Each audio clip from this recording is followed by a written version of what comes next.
بسم اللہ الرحمن الرحیم۔ السلام علیکم۔ میری آپ سے بھی سے التجا ہے کہ ایک مرتبہ درود ابراہیمی پڑھ لیجیے گا۔ بسم اللہ الرحمن الرحیم۔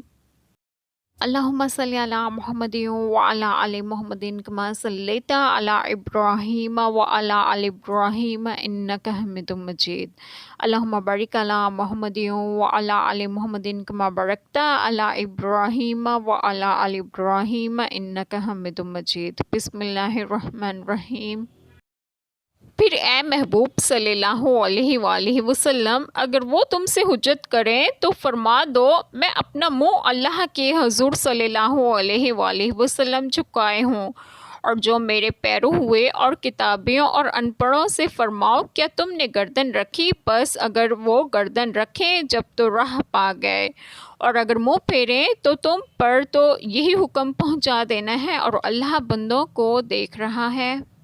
بسم اللہ الرحمن الرحیم۔ آج جو بات میں آپ لوگوں سے ڈسکس کروں گی وہ یہ ہے کہ یعنی میں اور میرے متبعین یکسوئی سے پورے طور پر اللہ تعالیٰ کے فرمانبردار اور مطیع ہیں۔ ہمارا دین دین توحید ہے جس کی صحت تمہیں خود اپنی کتابوں سے بھی ثابت ہو چکی ہے، تو اس میں تمہارا ہم سے جھگڑا کرنا بالکل باطل ہے۔ جتنے کافر غیر کتابی ہیں وہ امیین میں داخل ہیں، انہی میں عرب کے مشرکین بھی داخل ہیں، اور دین اسلام کے حضور صلی اللہ علیہ وآلہ وسلم سر نیاز خم کیا یا باوجود براہین بینا قائم ہونے کے تم ابھی تک اپنے کفر پر ہو۔ یہ دعوت اسلام کا ایک پیرایہ ہے اور اس طرح انہیں دین حق کی طرف بلایا جاتا ہے۔